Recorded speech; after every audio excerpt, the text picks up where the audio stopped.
Olá meus amigos, neste vídeo nós vamos tratar a respeito sobre prisões provisórias, alguns requisitos, adequação, risco de cometimento, e sobre novas infrações penais, posicionamento jurisprudencial, algumas questões relacionadas, enfim, sobre as prisões provisórias e os seus requisitos especificados em lei.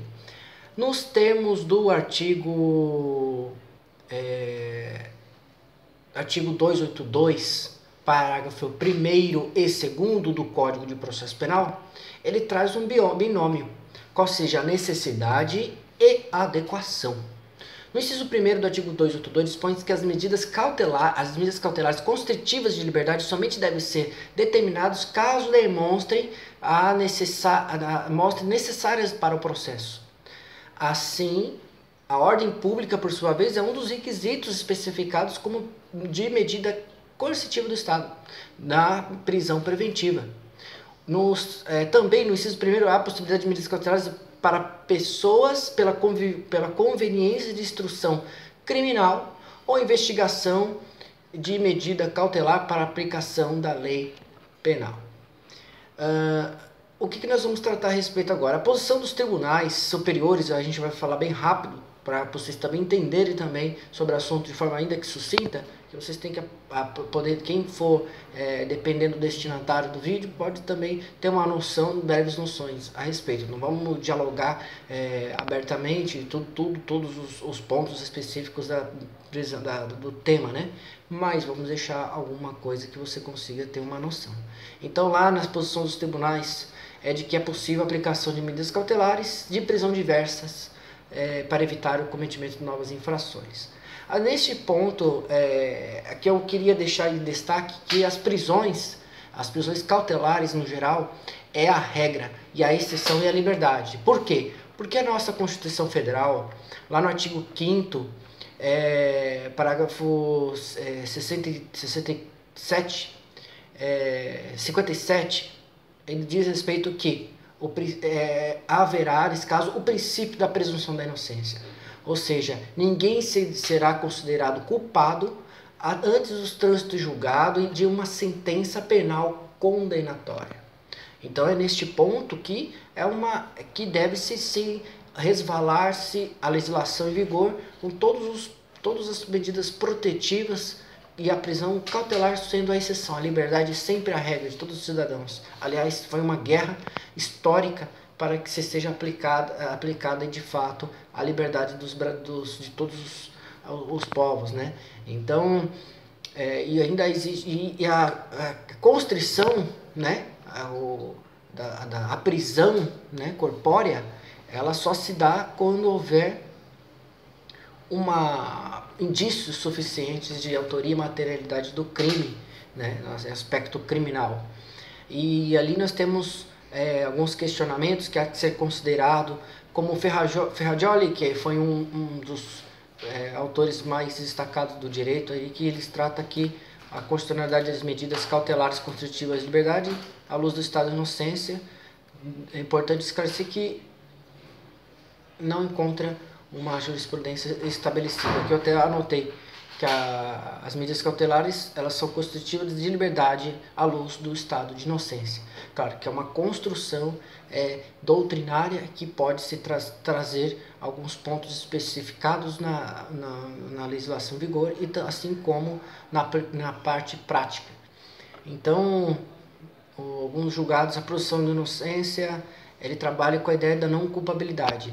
Então, existem requisitos especificados que tanto jurisprudencialmente quanto na lei, então que podem ser aplicadas as medidas cautelares.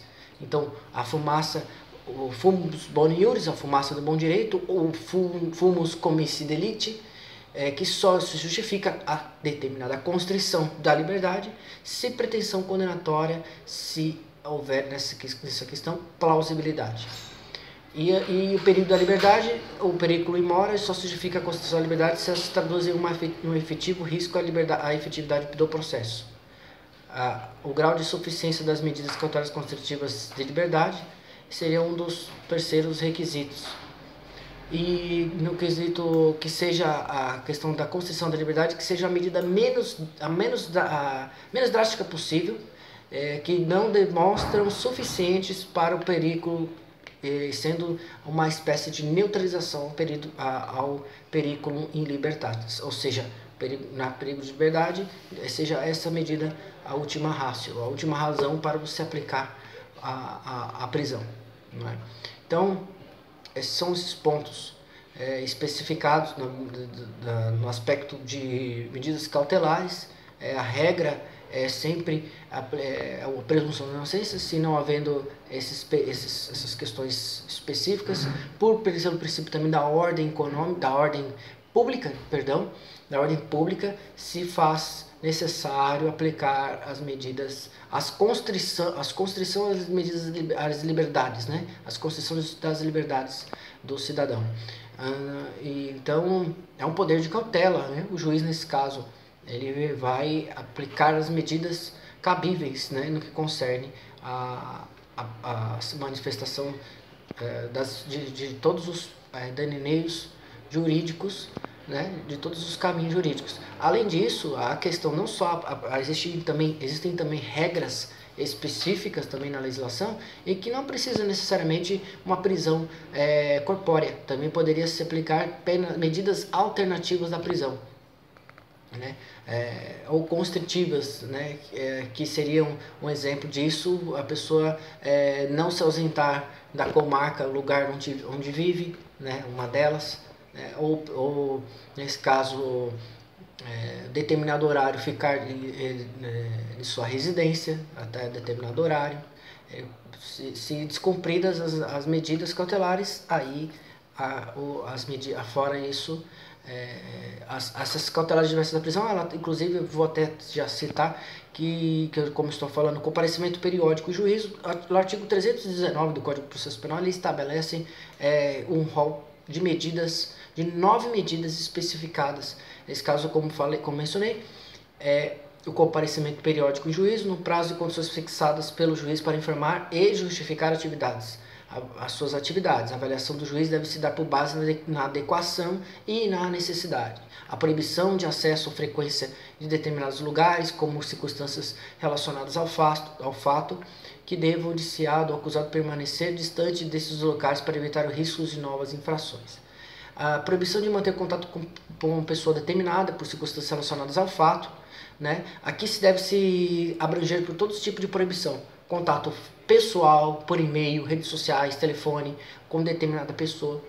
A proibição de se ausentar-se em determinada comarca, né, que seja ali conveniente e necessária para a investigação da instrução criminal. E assim são pontos interessantes, porque na prática tem que ser visto as prisões cautelares ao invés dessas medidas diversas da prisão.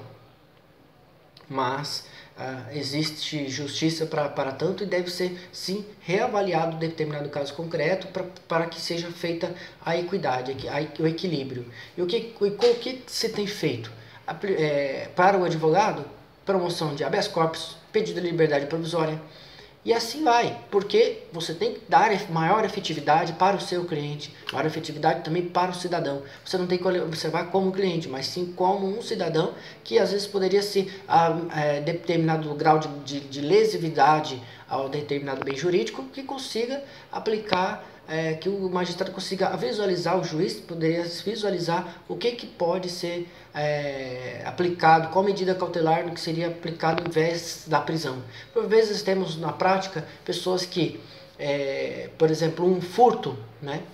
Um furto de um celular. Você acha que a pessoa precisa realmente ficar encarcerada? Lógico, vamos analisar o pró-societate, o princípio da sociedade. Em prol da sociedade, a pessoa deve para evitar determinados crimes. Mas aí, se você ver situações, lógico, a questão da reincidência, a pessoa reincidente, ela pode ser que ela seja reincidente por um outro crime, por uma outra situação, e aí o juiz vai colocar a prisão como medida até que seu processo se conclua, ele vai ser preso preventivamente. Mas há situações que um mero deslize da pessoa, ela tinha emprego fixo.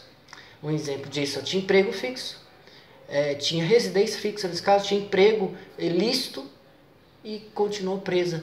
E o processo perdura por 3 meses, 4 meses. Isso na prática, infelizmente, acontece. mas nós temos que verificar cada caso concreto, o juiz deve verificar, porque números também, por outro lado, inúmeros processos ele vai avaliar e ele vai seguir também conforme o Ministério Público. O Ministério Público faz a denúncia, o juiz, o Ministério Público, baseando-se também, inclusive, no relatório do delegado, vindo lá da delegacia, provindo da delegacia, o Ministério Público vai ofertar a denúncia e pedindo a prisão, continuidade da prisão, que ele, por exemplo, foi preso em flagrante, e aí o juiz vai decretar até que se apure mais à frente, mais adiante, todas as situações em que se é cabível ou não, se é culpado ou inocente. Então vai ficar naquele ponto que às vezes a pessoa até inocente, que ao invés de aplicar medidas cautelares diversas da prisão, aplica-se apenas a prisão. Então, para evitar eventuais injustiças, até que venha esse artigo 319 alterado, né, por uma legislação que está em vigor, que deve ser realmente aplicada em caso concreto de forma equilibrada, né? Então, existem essas hipóteses de admissão de prisão, sem ser prisão, diversas da prisão.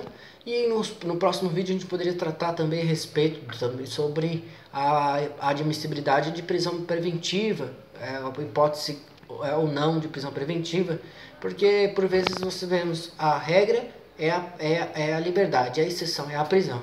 Então é isso que é a nossa legislação, tanto com uma interpretação conforme a Constituição, porque a gente tem que verificar sempre a Constituição em primeiro lugar, ali na pirâmide normativa, e depois vemos ali o Código de Processo Penal, Direito Penal e assim vai. Mas sempre devemos nos pautar na questão inerente à liberdade, sempre. E as prisões diversas, as medidas cautelares diversas da prisão composta no artigo 319 do Código de Processo Penal. Espero que vocês tenham entendido sobre o tema. É um tema que já é recorrente também em provas de concursos públicos, ou mesmo exame da OAB, ou qualquer outra situação que você queira também se atualizar sobre o tema, a pessoa também passe por determinada situação, algum parente. Então é bom sempre estar sempre uma informação pautada na lei, né? Não é uma posição minha, nem uma posição não estou falando o caso de ninguém, é apenas uma situação de forma genérica e objetiva sobre o tema. Espero que vocês tenham entendido sobre o tema, inclusive. Um forte abraço e até a próxima.